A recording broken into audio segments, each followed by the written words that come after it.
Hoje é dia 28 de março de 2025 e o podcast Conversar está recebendo o economista André Perfeito. Então eu já passo imediatamente a palavra para ele para fazer uma rápida biografia. E a primeira pergunta: André, você é heterodoxo ou monetarista? Bem, vamos lá. Acho que, primeiro, obrigado pelo convite, um prazer estar aqui, né? Acho prazer que é nosso. Não sei como eu vou acrescentar algo que vocês já não possam falar aqui. Eu não estou falando que falso modéstia, não, porque eu tenho convivido ao longo de muito tempo. O José Mário foi meu professor na PUC, conheço muito.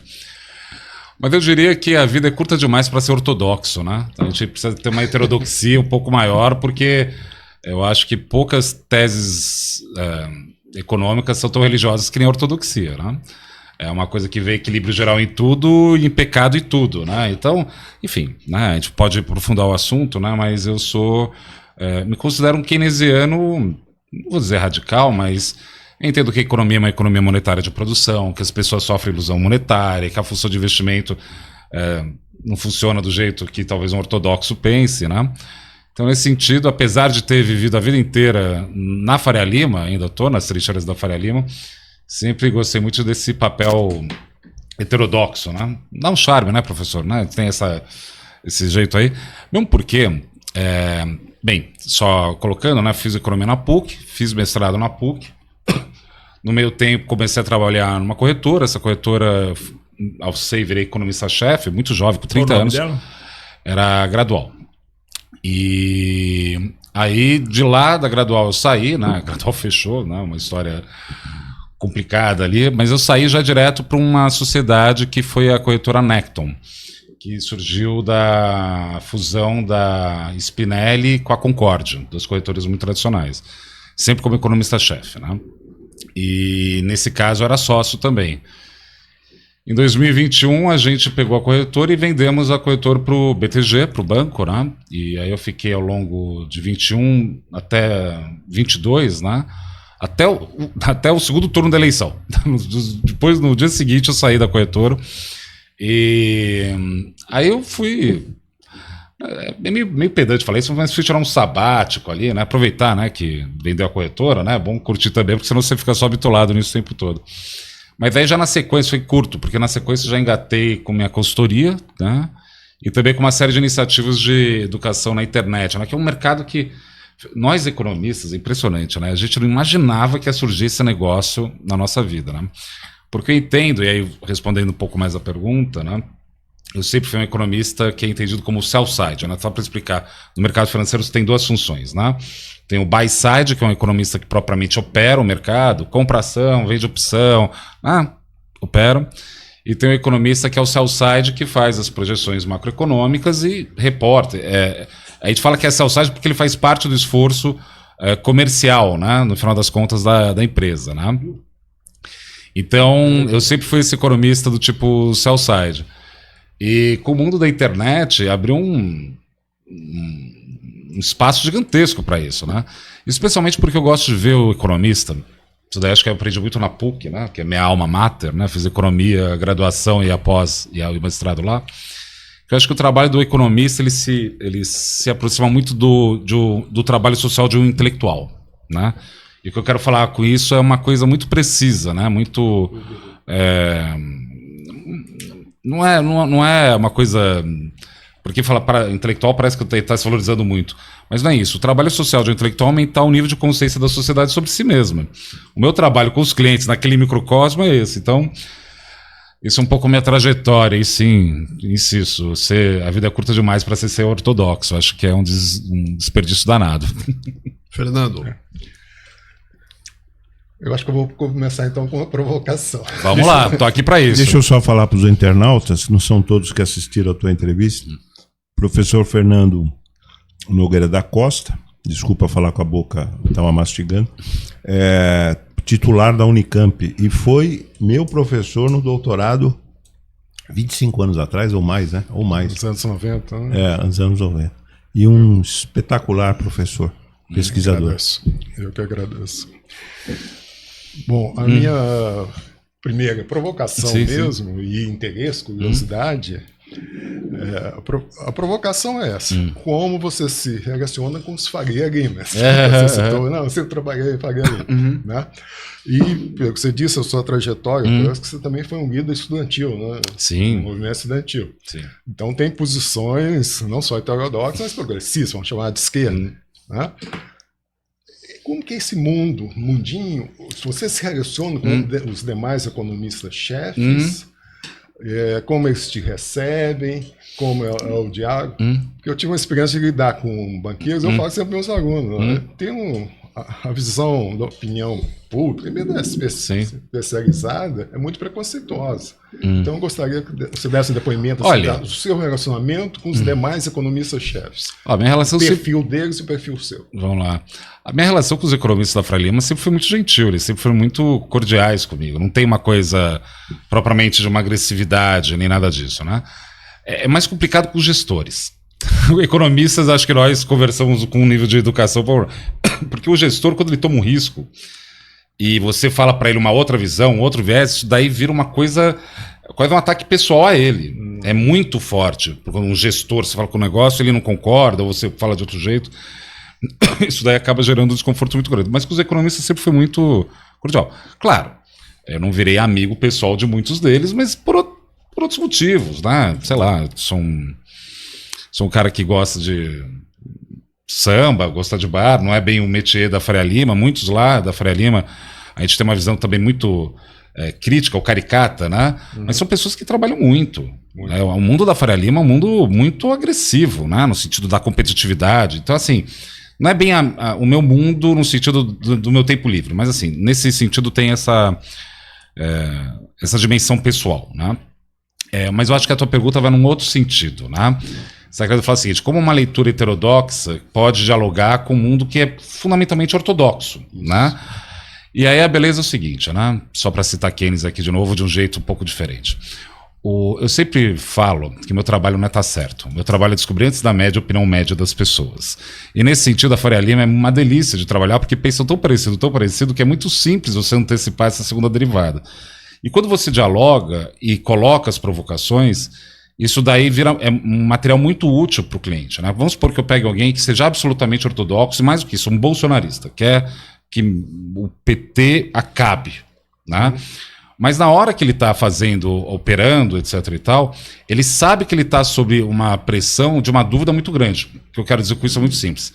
Se alguém comprou Petrobras, quer dizer que alguém vendeu Petrobras. Então, duas pessoas têm opiniões radicalmente diferentes sobre o mesmo fenômeno no mesmo momento do tempo. Então, quando você introduz uma discussão de forma serena e objetiva no máximo possível, isso daí tem audiência. Eu nunca fiz da minha vida na Faria Lima, apesar de ser mais heterodoxo. E o heterodoxo eu estou colocando muito em termos econômicos. Acho que nós aqui podemos, né, debater nesse nível de precisão do termo. Né? Nunca é partidário. Nunca é partidário. Então, por exemplo, né, eu tenho insistido, uma das teses minhas para esse ano, né, que eu acho que a Bolsa até pode melhorar ao longo de 2025, em alguma medida porque eu acredito que o presidente Lula talvez não vai ganhar o ano que vem. E por que eu acho disso? Né? Porque eu vi que alguns elementos, por exemplo, o mundo do trabalho mudou. Essa mudança no mundo do trabalho colocou as pessoas do mundo, saiu da CLT, ou seja, dos valores, como a esquerda tradicional pode falar, para o mundo do empreendedorismo, ou do subtrabalho, né? A verdade é essa, né? Própria. Isso, né? André, só para pontuar, não é pergunta. Você repete, você acha que a tua avaliação, Lula não ganha em 2026? Eu acredito que não. É isso. É isso. Mas para explicar, vou usar isso de exemplo para explicar, endereçar a questão do professor. Quando eu apresento os argumentos, não quer dizer que eu gosto do resultado que eu estou vendo. Mas eu seria um idiota se eu não falasse nessa perspectiva. O que me incomoda demais na Faria Lima, e isso daí não acontece só na Faria Lima, acontece também no campo da academia, né? Quando você tem, às vezes, vamos dizer assim, ajuntamentos de pessoas, às vezes gera um espírito de corpo muito forte. Isso é a esquerda e a direita, né? A gente sabe muito bem disso. Então, isso daí gera dificuldades, às vezes, de transitar o discurso. Mas a beleza... Por que eu amo a Faria Lima? Eu amo a Faria Lima. Porque eu amo o mercado financeiro. Eu amo de paixão. Porque o nível de discussão é o seguinte: falar é barato. Bota o dinheiro aí. Você acha que... você está achando que o juro vai disparar porque, sei lá o quê, a questão fiscal? Tá bom, fica pós-fixado. Não quer ficar, que pena, né? Então tá bom, vamos. Porque ali você traça a linha, entendeu, professor? Aí que. Hora Ali, da verdade. hora da verdade, porque falar, porque o Lula é ladrão, o Bolsonaro é Na hora de fazer fascista. o negócio, o pragmatismo Aí chega no ponto ali que fica, é isso. as pessoas são pragmáticas e deixam a ideologia ali. Ó.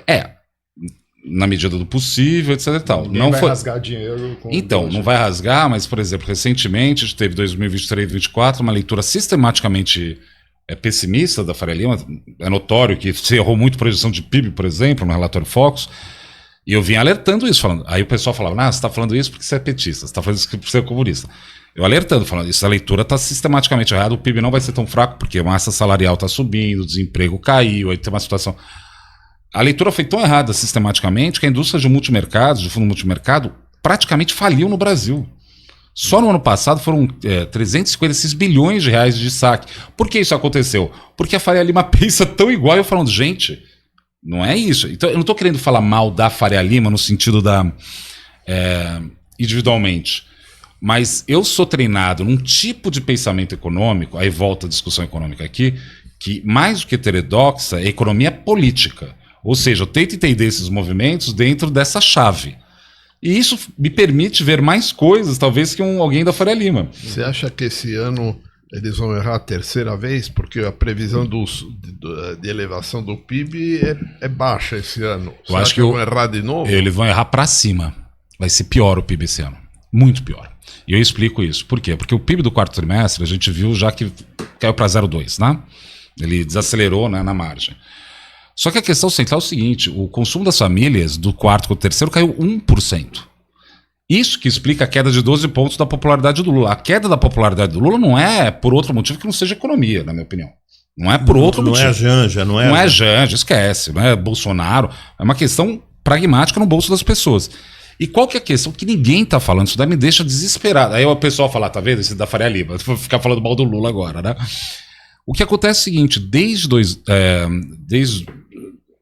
a pandemia, o nível de endividamento ou alavancagem das famílias disparou no Brasil. Se você pega o comprometimento da renda das famílias com dívida nos últimos 12 meses, dados do Banco Central. Entra lá no Banco Central que você vai ver esse negócio. Começou a pandemia, estava no patamar, explodiu, né? Todo mundo pegou dinheiro emprestado na pandemia, perdeu emprego, foi para 50% da renda disponível.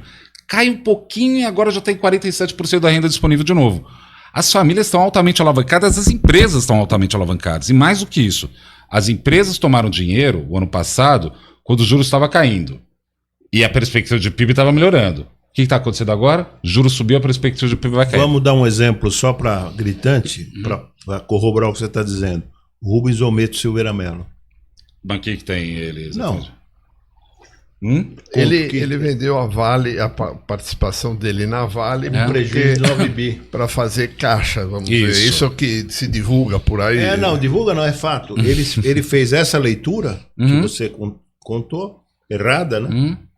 E foi obrigado a vender. Não, então, essa decisão no Ometo é uma decisão difícil, eu não tenho certeza que não foi. Mas o que isso daí pode exemplificar, sem querer entrar nesse caso específico, porque aí tem que saber os detalhes, é uma empresa listada, eu tenho que tomar cuidado para também, eu não quero falar da empresa em particular porque eu não posso, tá?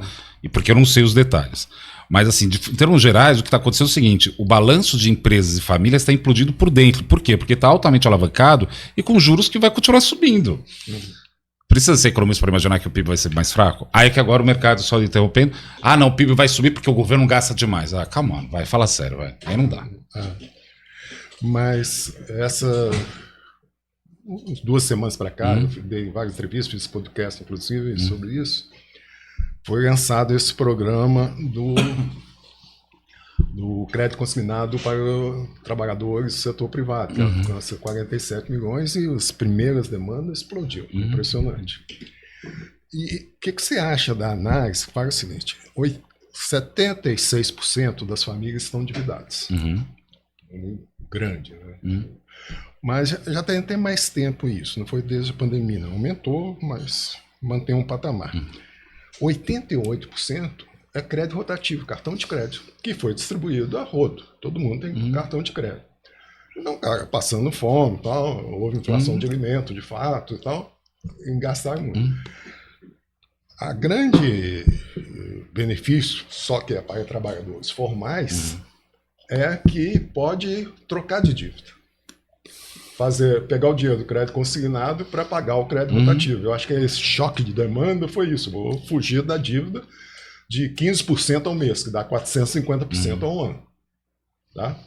Então, o que você acha? Isso vai possibilitar dar um fôlego?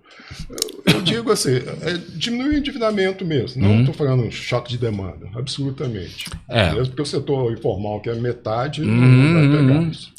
Eu acho que as pessoas não vão fazer a portabilidade da dívida, vão pegar isso para continuar gastando de forma irresponsável. Por que eu digo irresponsável? Estou sendo deselegante. O consumo continua. Eu acho que vai porque o nível de atividade econômica, por exemplo, saíram dados hoje, né?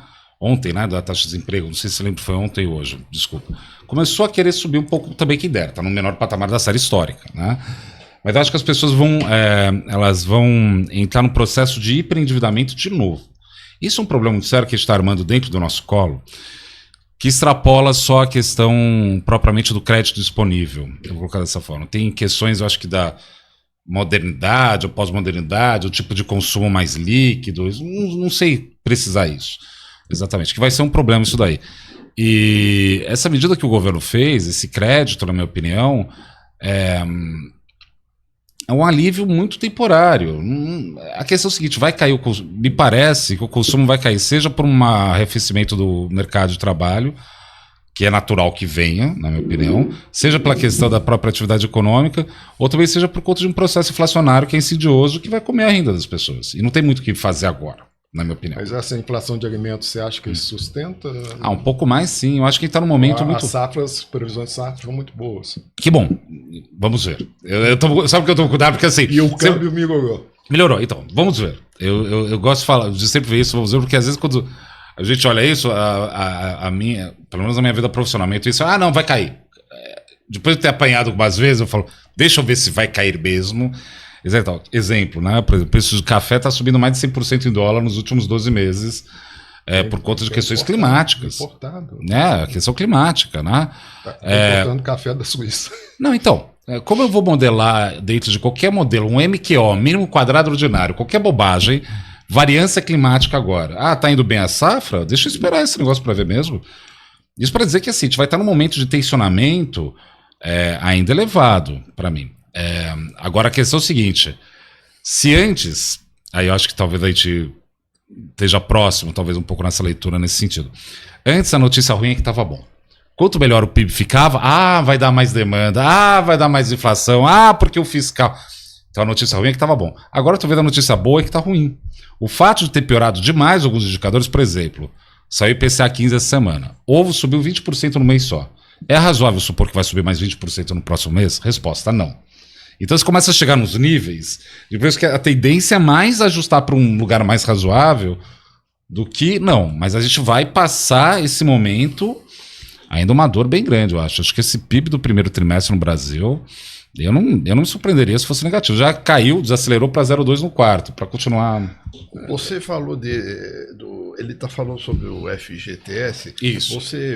Eu vi no teu site que você mexe com educação financeira. Isso. Você acha que a imagem que o governo vai ter de o fulano pegar um empréstimo sob um dinheiro que já é dele? Porque o fundo de garantia foi completamente distorcido. Sim. Completamente. Quer dizer, o poupador do fundo recebe uma remuneração ruim para financiar a construção civil ou infraestrutura. Mas não parece estranho que o fulano pegue um empréstimo sob um dinheiro que está lá guardado com ele? Nós, enquanto sociedade, o Brasil é um caso complicado, né? Sobre vários critérios, né? Nós, como sociedade, desde a época do Getúlio Vargas, resolvemos criar a classe trabalhadora, a classe capitalista, tudo na porrada. Foi isso que aconteceu, né? Entre elas, a gente falou assim, a gente vai também criar poupança na porrada. Ou seja, o FGTS. Poupança forçada. Poupança forçada. A ideia é essa, você vai poupar. Eu estou te forçando a poupar, né? Foi desvirtuado esse instrumento, etc. e tal. Agora, uma coisa é o seguinte, isso é um ativo do trabalhador. Qualquer ativo, eu posso gerar dívida contra ele, porque se é meu ativo, eu posso gerar uma dívida contra ele. Eu tenho uma casa, eu posso hipotecá-la e pegar o dinheiro e fazer, etc. e tal. Eu acho que essa medida do governo é muito bem-vinda se você pensa na seguinte perspectiva, isso daí vai, como fala, melhorar as questões microeconômicas da oferta de crédito na sociedade brasileira. Acho uma baita discussão, ótimo, vamos fazer isso. Mas isso é uma coisa. Outra coisa é falar, isso que vai resolver o problema de demanda a curto prazo, porque o Banco Central está subindo a taxa de juros. Não vai. Essa é a minha discussão. Mas eu concordo contigo, tá? E não tem jeito, a gente vai ter que passar por um ajuste desse tipo agora, né? Vou colocar desse jeito. Porque, como eu posso colocar? Houve uma espécie de... Vou colocar dessa forma meio psicanalítica. Eu gosto muito de estudar psicanálise também. Fiz o curso do SEDES ali do lado da PUC, conflito e sintoma. Eu gosto bastante disso. Mas eu acho que a gente está tendo uma espécie... a gente teve no ano passado uma espécie de retorno do oprimido. Porque eu quero dizer o seguinte, o mercado se mutilou num processo que entrou, que estava querendo, como eu posso dizer assim, retroalimentar seu próprio preconceito. Só para deixar mais claro isso. Não caiu a indústria fundo multimercado, quase quebrou, que eu coloquei agora. Senão a Ambima falou que vai tentar ajudar a indústria porque está problemaço. 350 bilhões. Isso. Né? Só o ano passado, em 2023, foi metade disso. Né? Então, dobrou o tamanho dos saques. Né? Isso aconteceu por vários motivos. O principal motivo é que o mercado não acreditava que o Lula ia entregar um crescimento, sei lá, até posso falar porque eu acho que eles acharam isso, mas erraram. Exemplo também, assim, não, o PT ganhou, vende Petrobras. Petrobras não parou de subir na cara de todo mundo. Ué, vocês não são os bons que faz análise o tempo todo? Erraram por quê?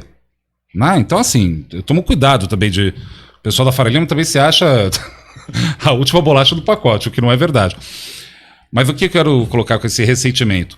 Você gerou uma conta-erro dentro do modelo. Modelar, o Delfim Neto falava isso, né? Eu achava o básico, ele falava que o modelo cospe para fora que você cuspiu para dentro. Não é dele essa frase exatamente, mas ele sempre batia nisso. Isso daí entrou como um erro no modelo. E esse erro, para ser limpado, começou a se criar a ideia, não, então agora, puxa, a questão fiscal está muito complicada, explodiu tudo de vez, que é isso, Brasil, o câmbio vai para R$7, vocês estão muito loucos. Para justificar até o erro. Exatamente. Né?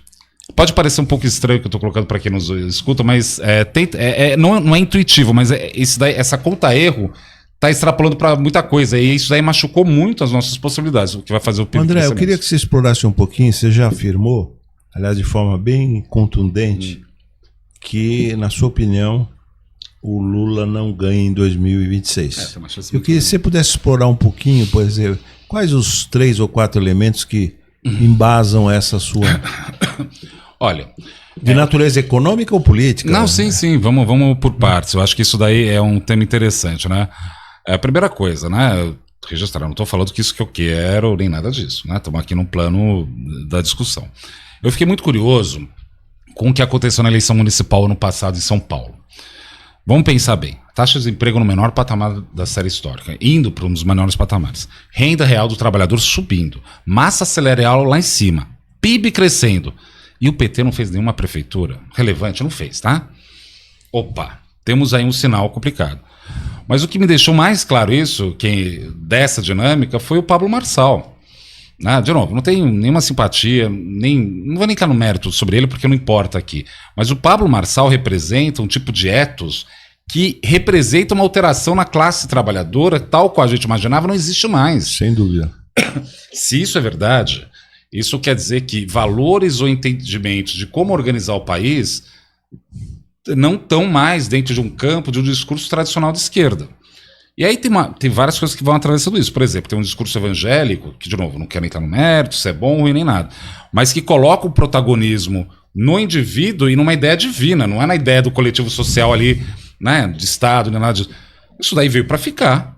Não tem como a gente imaginar que é o contrário disso. Tanto veio para ficar que um dos partidos mais fortes é um partido que direto ou indiretamente está vinculado ao Edir Macedo. Exatamente. E, de novo, sem que não estou aqui para criticar o Edir Macedo, não. O que eu estou querendo apontar como cientista social e intelectual, que eu acredito que sou por ser economista, é que você tem uma situação onde, dado que isso é verdade, como você reverte? fazer do PIB do Brasil crescer 7% e todo mundo está feliz? É que o PT continua com ideias retrógradas de sindicato laboral, contribuição sindical, contribuição assistencial, então, CLT. Isso. Hoje isso não está funcionando mais. Então, mas uma qual boa que é parte ignora isso. Mas qual que é a proposta alternativa? Vamos tentar pensar no seguinte sentido. Tá bom, não vai ser através disso, vai ser através do quê? Através de uma espécie de voucher que o entregador de Uber vai receber no limite. Entende que assim, não tem muito como organizar isso, né, de forma geral. E no caso do Brasil, mais do que talvez outros países, pelo menos é o meu sentimento, né, existe todo um trabalho ainda a ser cumprido pelo Estado que é nítido ainda. Né?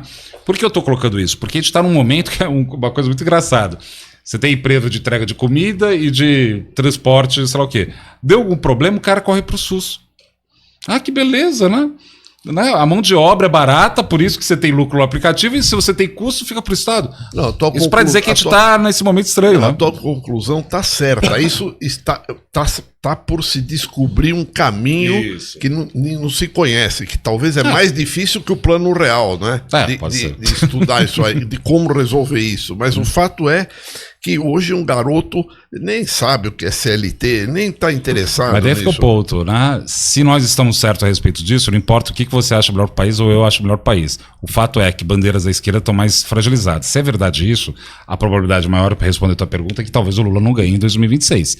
Aí agora começa a discussão interessante. A sociedade está muito dividida. Está dividida. Polarizada. Né? Então, não, mas filho, a pergunta é... Porque, por exemplo, a parte formal do CLT chega a metade da força de trabalho. Não, sim. Mas Você pega estatutário, CLT, militares, formal, dá quase 50 milhões de pessoas, metade da população ocupada. Não sei se os militares talvez sejam muito favoráveis a bandeira mais esquerda, mas enfim. Mas assim, só para colocar provocação. Não.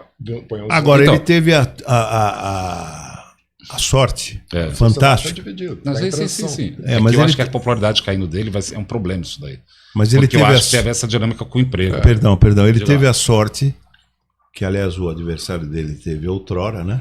Ele teve a sorte desse episódio aí, e o julgamento, quer dizer, o cara não só está fora, o Bolsonaro, como existe uma perspectiva de ele ser preso, tá certo? Sim. Então é um trunfo do Lula.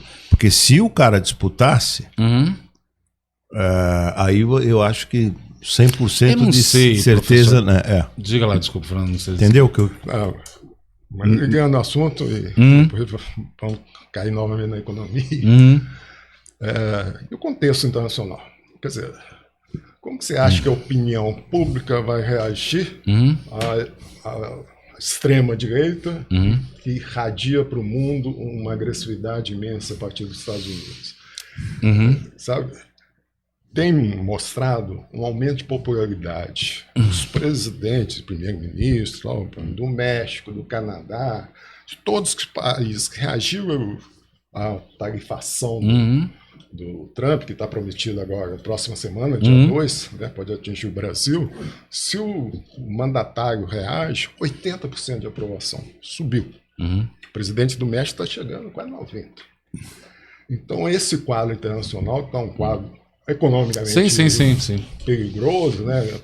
Vai mudar bem lembrado, Fernando, agora, mas a eleição é em outubro de 2026. Exatamente. Então o mundo vai mudar até outubro de 2026. Mas vai mudar para que lado? Pode mudar para pior e pode surgir um nacionalismo, uma coesão nacional motivado por fora.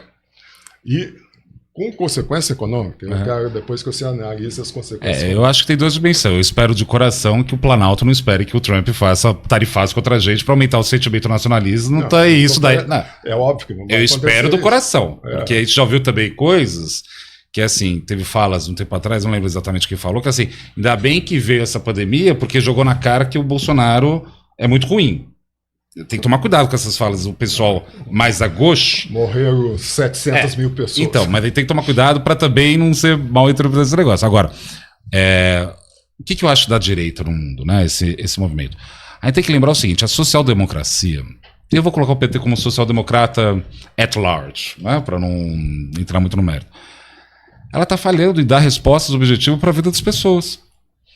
O fato é esse. A social-democracia tentou contemporizar com muita coisa ao mesmo tempo e não atacou a vida concreta de todo mundo.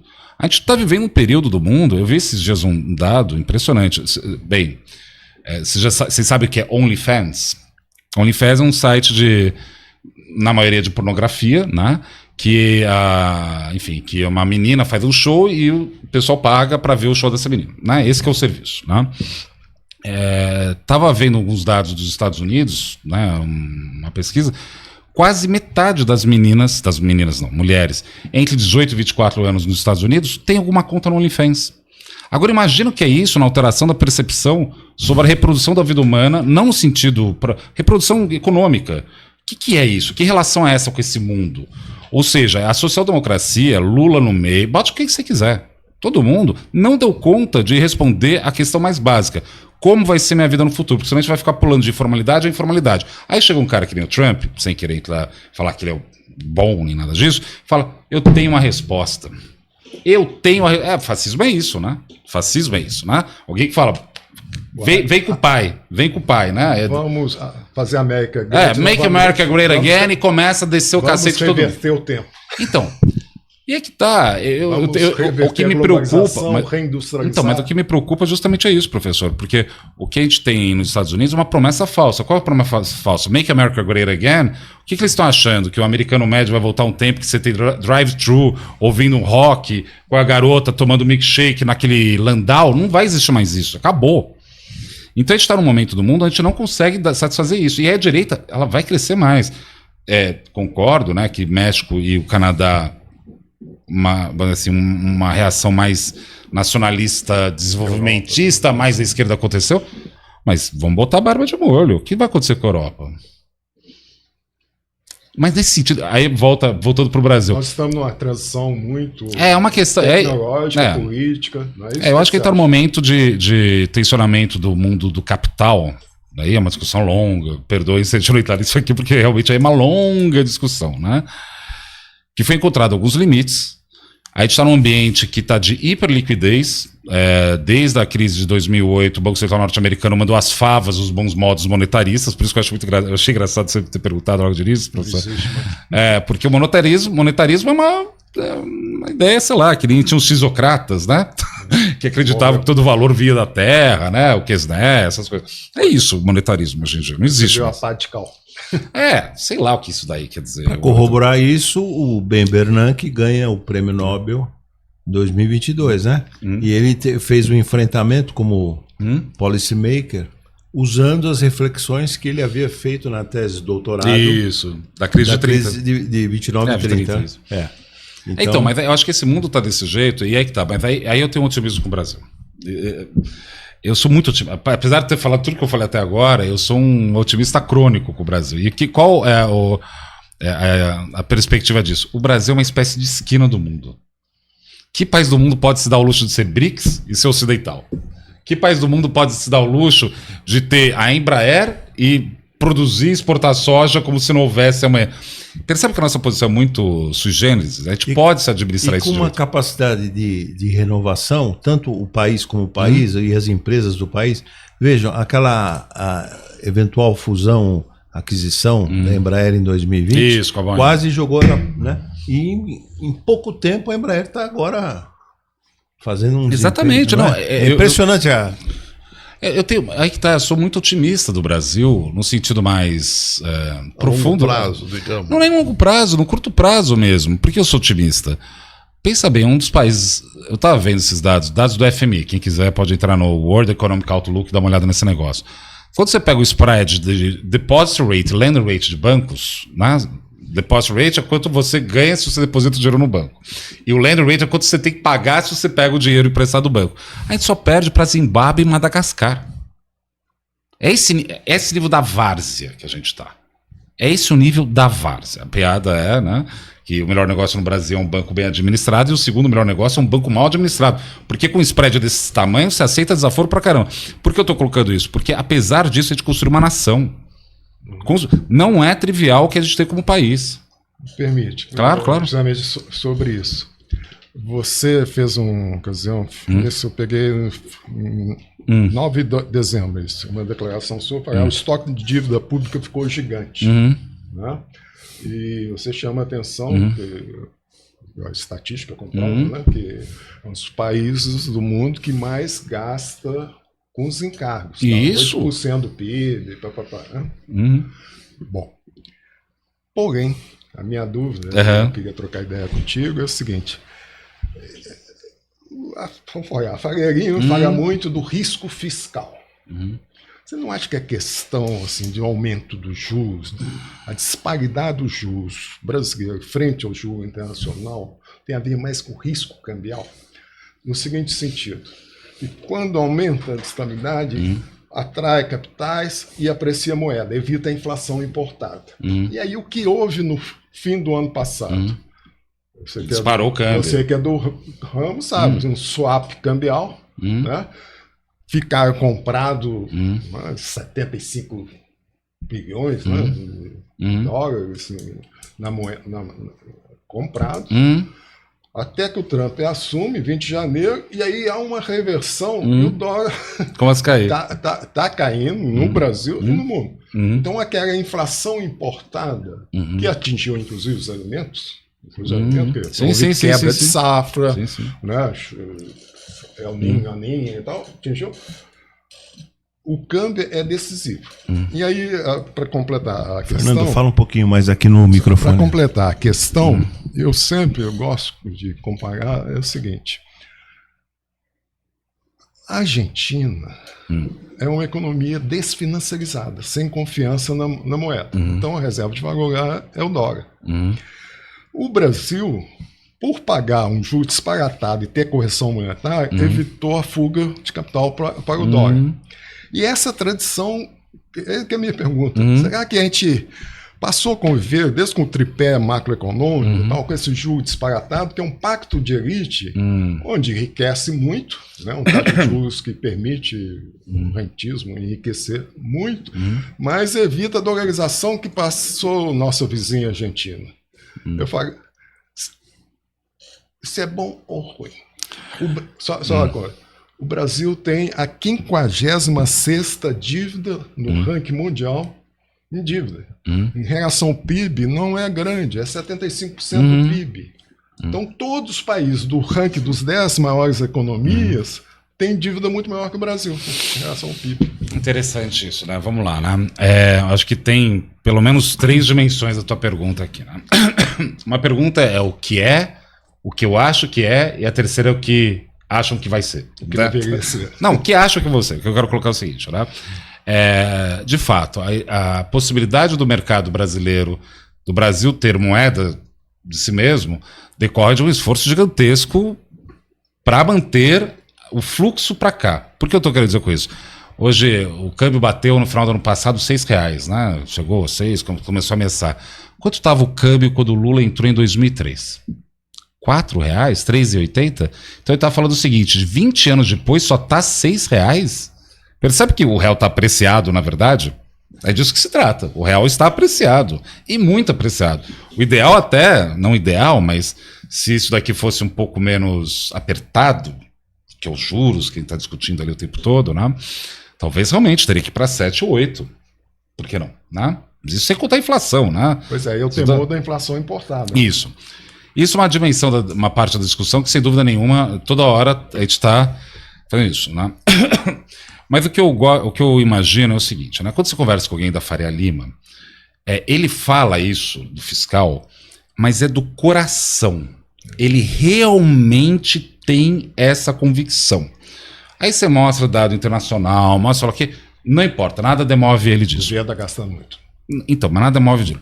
Demorei um pouco para entender esse fenômeno, vou apresentar uma hipótese bem aqui que pode estar completamente errada a respeito disso. Se valendo das suas aulas lá no SEDES. Isso, pode ser que, sem dúvida nenhuma, vai ter muito a ver com isso. Qual a hipótese que eu trago a respeito disso? Né? O André, o famoso paper, né? Da incerteza jurisdicional, conjecturas sobre o Brasil, né? Do Baixa, do André e do Pércio, né? Tem uma parte do texto lá que eu acho fascinante, que ele falou o seguinte, eles até falam, realmente, de fato, o juro no Brasil, está falando no período anterior à estabilização, né, mesmo dos juros aqui no Brasil, né? De fato, esses juros podem ser muito altos aqui no Brasil por conta de um equilíbrio ruim, né? Mas qualquer um que tentasse jogar esse negócio para baixo, na porrada, também ia encontrar uma dificuldade grande, porque ia piorar tudo de novo até voltar a esse equilíbrio ruim. Então, eles estavam falando ali de um jeito muito econômico, muito culto, muito, né, acho que muito bem amarrado ali, é um texto bom, eu acho, que é impossível jogar para baixo. Aí eu fiquei com esse negócio na cabeça muito tempo. E quem me deu a solução para esse dilema foi o presidente Lula, no seguinte sentido. O que aconteceu durante o período do presidente Lula? Né? Você teve entre 2003, vai até... Isso num artigo do Lula para a American Economic Review. Né? Ele falou isso? Ele tem um artigo do Lula, você não leu? Não vi. Depois... Ah, bom. Mas fiquei resolvendo esse negócio do Lula no seguinte sentido. O que você teve ao longo do período Lula 1 e 2, né, foi um período que você teve aumento do investimento, na hora que teve investimento caiu o desemprego. Na hora que caiu o desemprego, o que você teve? Um aumento do salário de forma constante. Na hora que você teve esse aumento do salário de forma constante, foi a década do varejo, dessa nova classe média, aumentamos isso. Só que quando você aumenta o salário das pessoas, necessariamente você está criando um efeito similar, que é aumentar o custo de produção. Na hora que aumenta o custo de produção, cai a margem de lucro. Na hora que cai a margem de lucro, você quer vender mais, você tem que ser mais eficiente. O que eu quero dizer com isso é o seguinte, a economia brasileira e a alma do brasileiro está profundamente indexada, no seguinte sentido. Quando a classe D e E virou C, ter empregada ficou mais difícil, não é? É fascinante isso, né? A gente foi dar direito à empregada doméstica no governo Dilma. Sim. E só aconteceu isso depois que a taxa de juros, né, do Brasil caiu para baixo do patamar da poupança, que, diga-se de passagem, é uma regra que existia desde Dom Pedro II, com a Caixa Econômica da Corte, que tinha estabelecido 0,5% ao mês. Olha só, quando rompeu esse patamar, não, vamos dar agora direito para empregada doméstica. O que acontece? Caiu o desemprego, aumentou o salário, subiu o salário do empregado doméstico. Você quer ter empregado doméstico? Classe média brasileira? Tá bom, é mais caro. Não, veja bem, tem que dar direito, agora eu não quero. Percebe como começa agora a mostrar? E mais do que isso, você quer ser classe média? Europa, Estados Unidos, qualquer lugar, né? Se é classe média, você vai lavar cueca e calcinha no banheiro, pendurar ali, você que vai lavar as coisas. É assim que funciona a classe média. Aqui no Brasil, o cara entrou na classe média, que nem a classe média elite, o cara acha que vai receber de um lado uma empregada doméstica, do outro Golden Retriever e ter uma casa na praia. Percebe que isso daí é profundamente isso. Mas isso daí não explica tudo. Aí vem a hipótese psicanalítica minha. Se você está na Argentina, só para pegar a Argentina aqui no exemplo, dados da OIT são meio desatualizados esses dados, mas vou colocar que vale ainda. Deve ter uns 10 anos esses dados, menos talvez. Você está no 1% mais rico. E por algum motivo você cai para os 9% mais rico. Ou seja, você está nos 10, não está mais no 1, está nos 9 logo abaixo. Tua renda virou 40% do que era. Você está no Brasil no 1% mais rico. Você cai para os 9% já colado ali. Ou seja, você está nos 10, só não está mais no 1. É o caso do Luizinho, por exemplo. Né? Está no 1, vai para os 9, logo nos 10, tua renda vira 13. O que eu quero dizer com isso aqui? Aqui a gente não cai de classe social, a gente despenca. E existe um desconforto, uma desconfiança o tempo todo de uma espécie da elite a respeito dessa transformação social. Não faz sentido você pegar um carro para ir jantar e ter uma pessoa que está morando longe pra caramba para pegar teu carro e colocar lá para te devolver na porta do negócio.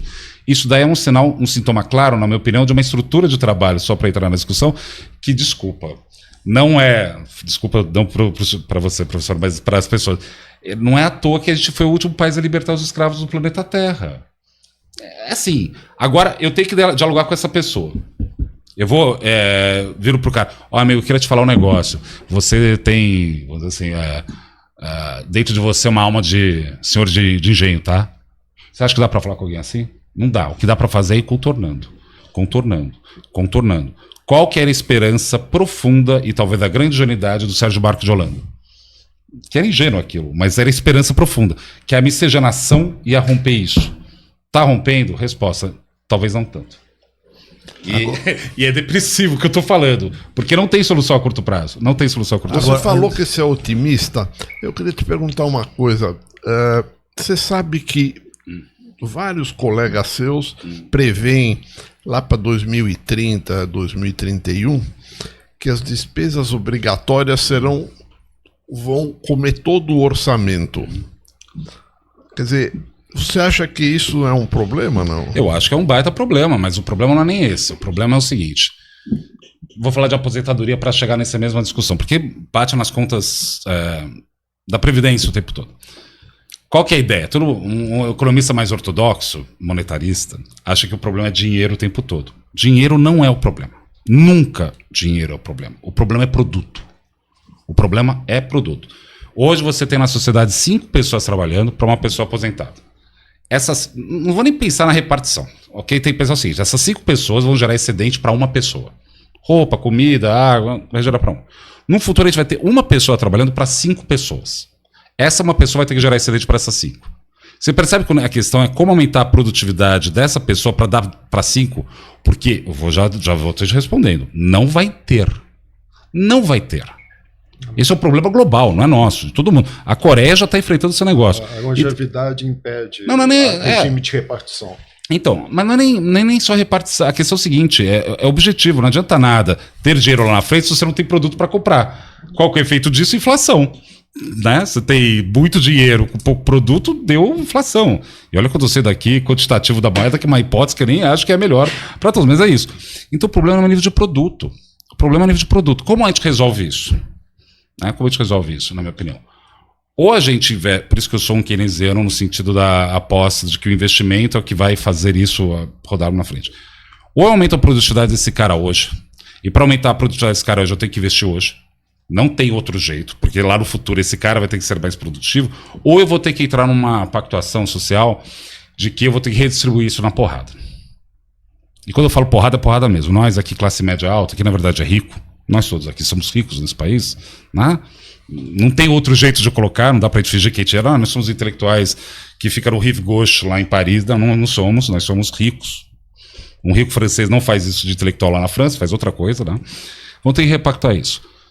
Só que o que pode acontecer é o seguinte, da mesma forma que a gente ignorou durante décadas os jovens e crianças desse país, e virou um bando de crianças de rua, o que vai acontecer no futuro, provavelmente, dado o andar da carruagem, é que a gente vai ter um monte de senhora e senhor no meio da rua com uma receita rosa pedindo dinheiro para comer e para comprar remédio. Pode soar horroroso o que eu estou falando agora. Mas, de novo, eu vivo no Brasil. E eu sei muito bem que a gente já fez essa solução mais de uma vez. E a gente vai fazer de novo. Esse é o drama. André, deixa eu só fazer um registro aqui de coincidência. Nós estamos criando, e amanhã vai ter uma reunião importantíssima para isso, e N intelectuais estão participando, você não está sabendo, mas hoje, no final, eu vou fazer o convite. Ótimo. E vou também... Você vai embora amanhã, né? Então eu vou deturpar a tua agenda, porque eu quero que você participe dessa reunião fundadora do ponto de vista espiritual, do ponto de vista jurídico, nós vamos, que é a Sociedade Brasileira do Progresso da Política. Provavelmente o primeiro presidente vai ser o atual presidente da Sociedade Brasileira do Progresso da Ciência, que é o Renato Janine Ribeiro. Aliás, a reunião vai ser na casa do Renato. Eu vou te convidar e vou convidar o Luizinho também, no final aqui do podcast. Mas estou dizendo o seguinte, as coincidências. Eu estou adorando a tua reflexão. Adorando. Porque ela extrapola, ela é sofisticada e ela extrapola a dimensão do bom economista que você é. E é uma análise de um cientista político, né? Mas aí eu quero dizer uma outra coincidência. Só do ponto de vista... Você foi meu aluno. Sim. E hoje eu descobri aqui, só para um registro egóico aqui, eu descobri hoje que o teu avô que me operou. O teu avô era José dos Santos Perfeito. José dos Santos Perfeito. E uma baita, uma coincidência. Beijo, sei lá onde você tá, beijo. Onde ele já foi embora. Que ano que ele faleceu mesmo? Não vou lembrar a criança. Acho que 2011, pode ser? Não. Mais? Antes. Bom, mas só para terminar, Fernando, aí eu te dou a palavra. E aí eu tive um probleminha e retornei anos depois e a secretária, recepcionista, olha, doutor, no telefone, doutor Perfeito faleceu a semana passada. Olha só. Com a coincidência. E hoje uma outra coincidência que eu não vou falar aqui, que é quando eu fiz o convite pro Luiz César. O Luiz César. Você estava do lado dele, né? Tava do lado. Pô, eu tô indo lá amanhã. Desculpa, Fernando. Bom, eu queria te perguntar o seguinte: você tem esperança, não sei se é o caso, ou acho que é possível a eliminação da pobreza absoluta no Brasil? Olha. Porque tem social-democratas que conseguiram eliminar, mas o Brasil é um país rico de pessoas pobres. E ligando isso já na universidade pública de excelência, estou pensando no caso da minha turma, então, não sei se estou de conhecimento de todo mundo, mas no Unicamp, por exemplo, à noite, eu dou aula à noite. Quase 2/3 já tem dos alunos são de famílias com menos de 5 salários mínimos. Olha só. Pretos e pardos estão chegando quase a metade. Então, tá olhos vistos. Isso é uma universidade de excelência, que eu só dava aluno para... Você sabe que entre os economistas, 75% são brancos. Então, está mudando o perfil aos olhos vistos. O que você acha disso? Bem lembrado, bem lembrado. Bem, eu acho que assim, eliminar a pobreza... Não é negativa, essa eu... Não, então, eu acho que é que a discussão, para mim, é da seguinte ordem. Por que a taxa de juros é elevada no Brasil? Tem várias formas de você discutir isso, né? Mas a principal forma de colocar isso, na minha perspectiva, é que a taxa de juros no Brasil é alta porque o salário é baixo. E me explico. O negócio só pode servir... Por exemplo, a taxa de juros hoje em dia está 14,25%, está indo para 15%. Se a taxa de juros é 15%, só para pensar aqui junto, né? Quer dizer que qualquer outro tipo de negócio tem que dar mais de 15% ao ano, senão, custo de oportunidade, você não investe, você aplica o dinheiro e você não tem nada. Como você faz um negócio que tenha, né, que superar o maior spread, o terceiro maior spread bancário do mundo, que só perde para Zimbábue e para Madagascar? Sonegando. Não, calma. Tá lá. Também tem isso. Mas tem muito isso. Mas uma das principais variáveis de ajuste é o custo da mão de obra. A mão de obra no Brasil tem que ser sistematicamente baixa para você gerar sistematicamente um excedente que compense esse negócio. Fora sonegar, né? Isso daí está cada vez mais evidente que o Brasil é de uma hipocrisia gigantesca. Isso daqui é... A sonegação está diminuindo muito, não? Não, oxalá. Eu não estou falando... A informalidade é uma coisa, mas a sonegação hoje está difícil. A gente tem que cobrar os impostos. Sabe por que tem que cobrar os impostos? Porque quando realmente cobrar os impostos, a discussão vira de adulto. Do tipo assim, eu tô pagando essa porcaria, agora vai. Porque do jeito que tá, todo mundo finge que paga e ninguém faz nada. Esse que é o problema. Mas voltando à pergunta, o negócio. Para pagar o salário, para ter uma taxa de juros elevada, quer dizer necessariamente que os negócios têm que dar uma margem de lucro muito elevada. Qual a variável de ajuste? Salário baixo. Exemplo anedótico disso. Você vai para os Estados Unidos e para a Europa e todo mundo acha muito sofisticado. Você vai num posto de gasolina, você vai lá, pega a mangueira e coloca no teu carro. Acontece isso porque eles são mais civilizados que a gente? Não. Só acontece isso porque o custo da mão de obra lá é proibitivo para você pagar alguém para pegar uma mangueira e colocar no teu carro. Aqui no Brasil faz sentido. A dúvida é, a gente, enquanto sociedade, vai querer alterar esses patamares? Porque o que acontece é que é muito perverso mesmo. E é sentimento difícil, né, dessa encralacada que a gente está o tempo todo. É difícil você construir um negócio que dure no Brasil. Mas é impressionante, se você rompe algumas barreiras e atinge um patamar tal, o negócio anda sozinho. Anda sozinho. Porque você conseguiu entrar num nicho de mercado, ou conseguiu fazer alguma coisa, que a nível de rentabilidade teu é explosiva, é exponencial, que gera mais concentração de renda e por aí vai. Por que isso é importante para mim? Porque eu consigo ver, por exemplo, né, quando a taxa Selic lá na Dilma caiu para baixo do patamar da caderneta de poupança, o pessoal estava lá todo entusiasmado. Eu falei, isso vai dar errado. Aí parece que eu estou contra a Dilma. Não é isso. É que assim, você está alterando. A Dilma estava tentando alterar a forceps, uma questão que é sutil do ponto de vista da construção social. E por que isso é importante, eu insisto? Porque na hora que a gente vai discutir qual que é a taxa de juro livre neutro, eu acho engraçado, eu vou nas reuniões do Banco Central, dos economistas lá, né? E a gente nessa discussão meio sexo dos anjos, né? Eu não lembro qual concílio papal determinou que existe sei lá quantos querubins, sei lá quantos anjos, né?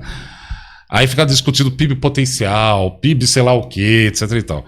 essa discussão, eu só consigo entender o que ele está falando porque eu estou vendo atravessado por essas discussões o tempo todo. Percebe como eu consigo circular nisso, preservando um tipo de visão minha, que vai ter que reconhecer neles uma verdade, que não é a minha, mas eu dialogo com ela. Agora, a gente vai resolver o problema da pobreza no Brasil. Eu falei agora uma coisa terrível aqui, né, Luiz? Que é justamente o seguinte, da mesma forma que a gente ignorou os jovens e deixou na rua, a gente vai ignorar os velhos e deixar na rua. E isso daí não quer dizer que é uma sociedade incrível nem nada. Eu só sou otimista com o Brasil, porque dado o concerto das nações, a gente, em termos relativos, está melhor, eu acho. Eu não queria estar na Europa agora. Nos Estados Unidos, do jeito nenhum eu queria estar. Ah, não, os Estados Unidos é melhor. O quê? Dá mais 5 anos para ver a desgraça que vai virar aquele negócio. André, deixa eu te fazer uma pergunta, aproveitando a tua expertise e a tua excelente capacidade analítica. E você é do mundo da Faria Lima. Se você pudesse tecer considerações, isso eu estou falando porque isso também dá ibope para o podcast, tá?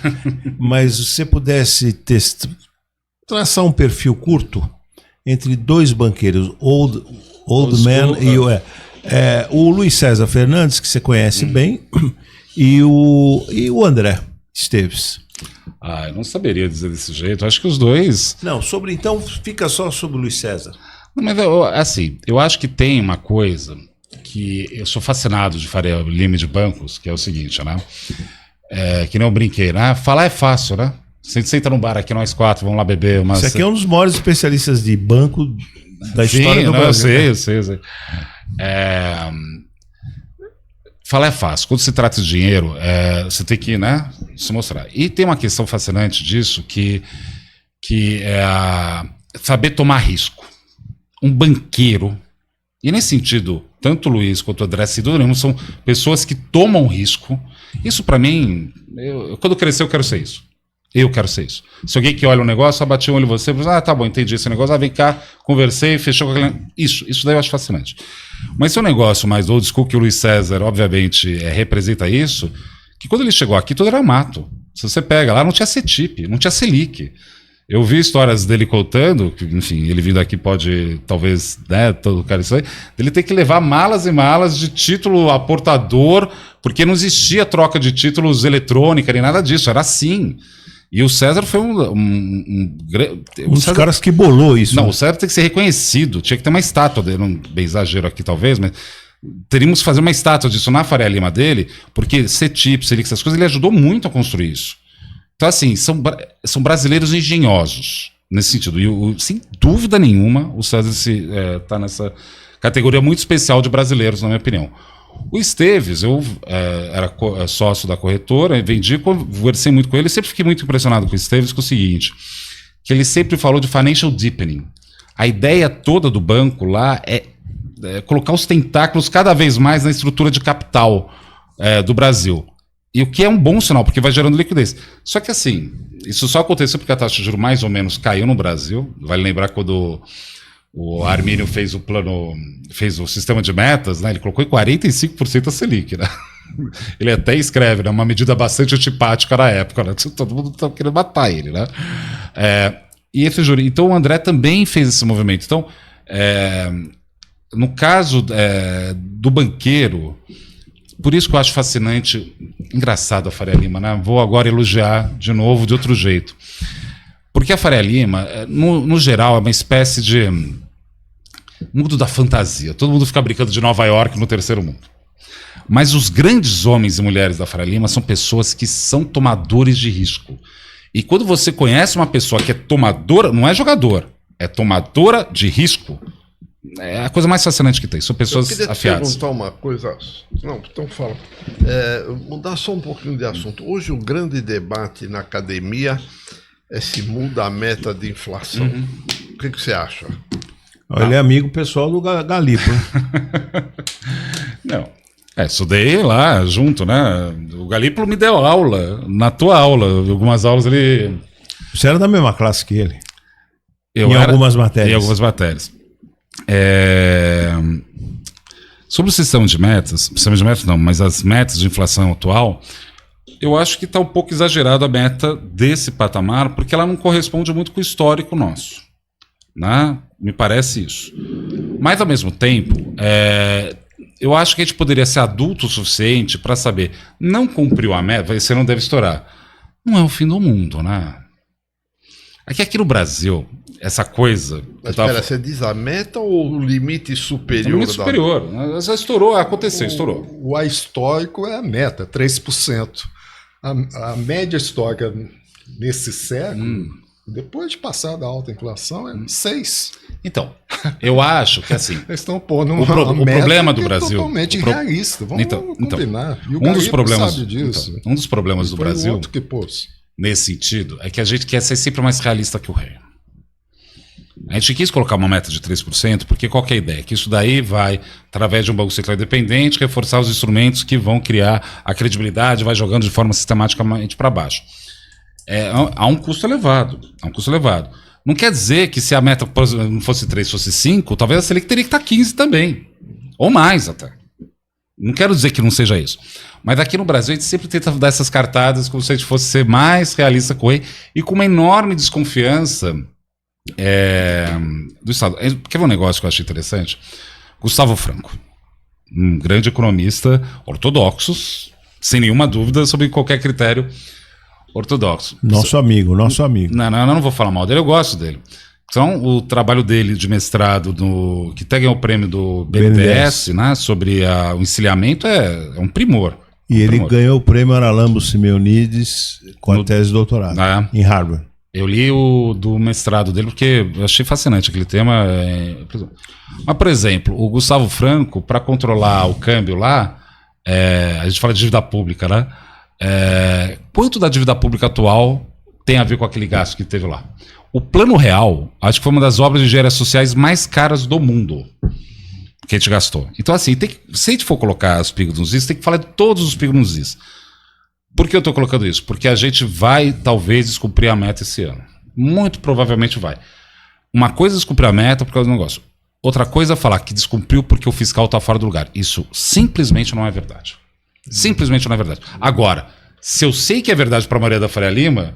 Se piorar a situação fiscal, eu vou ficar pré ou pós? Vou ficar pós, né? Porque vai subir os juros. O Sérgio Verlang acha o contrário de você. Tem um artigo aí que ele diz o seguinte: a meta é muito baixa, mas para mudá-la precisa resolver o problema fiscal, ou atenuar, pelo menos. Eu acho que não tem que mexer mais na meta, não. Essa agora aguenta. Porque se mexer vai ser aquele barata voa, ai meu Deus, agora viramos a Venezuela. Vai ser isso, né? Vai ser isso. Então deixa lá. Agora, não vai cumprir. O que me preocupa com a questão da dinâmica inflacionária, como várias outras questões que estão acontecendo no mundo, a gente falou da questão da direita, por exemplo, mas não só, né? É que os instrumentos usuais de política monetária, sabido a taxa de juro que vai controlar os agregados monetários de maneira indireta através do custo do capital, né? Talvez sejam ineficazes com um evento como, por exemplo, a questão climática. E aí, como a gente resolve isso? Porque, por exemplo, estressou o ovo e o café, só para pegar esses dois pontos. Não é para fazer que nem o ministro, não, desculpa, o vice-presidente Alckmin falou que vai tirar do IPCA. Não. Vice-presidente, desculpa, não era para ter falado desse jeito, né? Porque isso daí virou um pânico. Não é para falar desse jeito. Mas porque não era isso que ele estava falando. Mas, enfim. Você tem uma situação do café que foi uma questão nitidamente climática. Do ovo também está sendo climático / sanitário. Está tendo um problema de gripe aviária nos Estados Unidos, está dando um problema nos ovos lá também. Isso é um problema sério. Como você enfrenta isso? Com taxa de juro? Não. Então, assim, eu acho que a gente vai ter que sofisticar alguns instrumentos mais. Então, assim, para discutir, assim, melhor do que discutir a inflação em si, é introduzir esses temas, introduzir esses debates para daqui a 5, 10 anos, tem que ser menos, né? Daqui a 5 anos a gente mais ou menos resolver isso. Consegui pôr o ovo em pé. 5 minutos? 7 e não se fala mais nisso? Né? Posso? Pode, deve. Então vou aproveitar. Não, enfim, uma outra dimensão que eu vi a seu respeito que me interessou muito. Okay. E por trás de muita coisa que você começou, né, você falou, tem a questão da transição tecnológica. Isso. Né? Vários assuntos, trabalho autônomo, tudo envolve essa transição. Ele explorou isso num artigo, Fernando, Não, eu li em jornal que ele fala. é a relação dele com a inteligência artificial. Isso. Eu gostaria muito de Pra aprender contigo. Porque eu tenho lido assim, coisa. Eu peguei um texto, um BIS, justamente isso. A linguagem LLM dos economistas, como cartilha dos economistas. E você parece que está na vanguarda disso. Eu tenho estudado muito isso, né? Mudou tudo. Você sugerindo os economistas fazerem curso de programação. Isso. Então. Quer ver uma ideia? Por exemplo, eu quando fiz PUC, né, eu fiz econometria utilizando um software chamado eViews, né, que hoje em dia ninguém usa. E tinha uma linguagem de programação que é usada, que chama RStudio, que é a linguagem R, você usa numa plataforma chamada RStudio, que é parecida com o Python, você que não está acostumado com isso, é como se fosse Python. Eu nunca mexi nesse RStudio. Surgiu o GPT, eu comecei a... Deixa eu, né, fazer pergunta aqui, etc e tal. Hoje... Bem, estou com minha consultoria, obviamente tem, mas se eu entrar, vamos supor, criei um banco, né? Tem banco. Aliás, tem banco. nós estamos criando, você falou para ele. Não tem nada disso não, mas depois a gente conversa. Hoje em dia, por exemplo, né, tem lá a questão de modelagem de relatório. Está tudo programado. Quem faz é o ChatGPT. Que é um negócio, professor, que eu nunca usei na minha vida. Por exemplo, você tem o modelo Samba, que é o modelo do Banco Central, que é o DSGE, Dynamics Stochastic General Equilibrium. É um saco fazer esse negócio. Um saco. Eu peguei os pacotes necessários no RStudio e pedi pro ChatGPT fazer, eu estou replicando ele dentro para mim. Coisa que eu não faria nunca. Nunca eu faria isso. Olha as possibilidades. É impressionante. Mas agora a gente vai entrar no seguinte dilema. Se antes existia uma assimetria de informação por falta de informação, agora a assimetria de informação vai vir por excesso de informação. Por isso que eu sou fascinado com figuras como Luiz César Fernandes, como homens e mulheres de negócio, que efetivamente sabe, bate o olho e vai, sabe? Eu fiz assim, isso daí para mim porque aí volta a coisa mais fundamental, só para encerrar aqui também, né? Do meu keynesianismo e também do meu schumpeterianismo, né? Que é o espírito animal, isso que vai ter valor no futuro. Mas os economistas têm que aprender isso mais rápido possível, porque mudou completamente. Só para dar um outro exemplo rápido do que eu tenho usado, decisão de política monetária. Sai a ata, sai a outra ata. O que a gente fazia antigamente, mandava o Word comparar, riscava, essa palavra saiu, essa palavra entrou, Não, eu já baixei todas as atas do Banco Central no ChatGPT, os PDFs, aí eu subo já tem um prompt assim, fala as diferenças, fala o que ele está preocupado e fala o que você acha que vai ser, dado que eu acho tal coisa. Tum, na hora. Não, eu nem penso mais. É fascinante. Tem que usar. Usem. Eles essa inteligência artificial cursou a graduação de economia na PUC, sabe? A última pergunta é do presidente da mesa, Dr. Luiz Gorenstein. A última. Eu não tenho nenhuma pergunta especial a fazer. Você gostou da fala do... Gostei. Uhum. Eu queria uma pergunta rápida, então, sobre um ramo que eu estou acompanhando um pouco mais hoje, apesar de não ser mais industrial. Como é que, por exemplo, esta camisa, vamos supor que aqui não tem custo Brasil, o imposto é baixo, a logística é perfeita. A indústria brasileira vai conseguir fazer uma camisa mais barata que da China, por exemplo? Provavelmente não. Quer dizer, a solução seria ter uma indústria moderna tecnologicamente. É essa a solução para nós? Qual é a solução? Eu acho que assim, né? Sem querer ser ricardiano. Posso fazer só para completar? Você acha que existe indústria brasileira? Eu acho que sim, existe indústria brasileira, sim. A gente gosta. Toda desnacionalizada? Não, eu acho que sim. Eu acho que sim. Não. Essa é a última, viu? Não, então, mas eu acho que tem indústria brasileira, sim. Não é todo país do mundo que faz sua própria pasta de dente, tem que lembrar disso. Talvez não seja indústria tecnológica. Como é que é? Repete, não deu todo país do mundo que faz sua própria pasta de dente. Sim. Né? Tô falando que assim, apesar das críticas que a gente pode ter, é fato que tem. Mas talvez, respondendo, assim, eu acho que talvez a gente não seja da camisa. Talvez seja de outras coisas. Mas essa outra coisa para surgir, você tem que distensionar o nível do estresse monetário, ou seja, taxa de juros, para você tatear essas possibilidades. Isso que a gente não consegue. O Brasil faz muito caro. Eu vi um dia uma pessoa falando, não sei se é verdade, provavelmente é. O Brasil deve ser um dos lugares mais eficientes do mundo para fazer carro. Por quê? Porque o que torna carro caro é o nível de imposto que tem. Eu acho que você tem um nível de eficiência aqui que fica subterrâneo a todas as questões monetárias. Eu vou dar um exemplo muito simples do desafio que a gente está. Taxa de juro, a imagem que eu faço, que nem o nível do rio. Né? Como o nível do rio vai descendo.